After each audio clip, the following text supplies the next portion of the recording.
ঢাকার অদূরে আশুলিয়ার জিরাবতে নিজ বাড়িতে ডাকাতের হামলায় আহত হয়েছেন অভিনয়শিল্পী আজিজুর রহমান আজাদ। গতকাল রোববার ভোরে বাড়িতে ডাকাতের উপস্থিতি টের পেলে ধস্তাধস্তি হয়।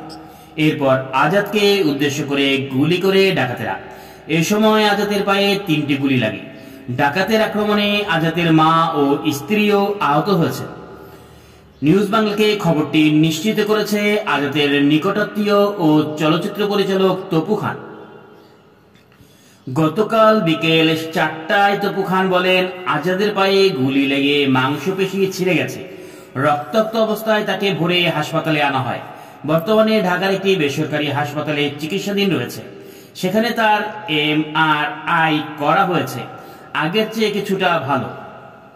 তপু খান জানান, আজাদের পরিবারের সঙ্গে আলাপ করে তিনি জানতে পেরেছেন, 2জন ডাকাত রাতে অস্ত্র নিয়ে এসে তাদের বাসায় হামলা চালায়।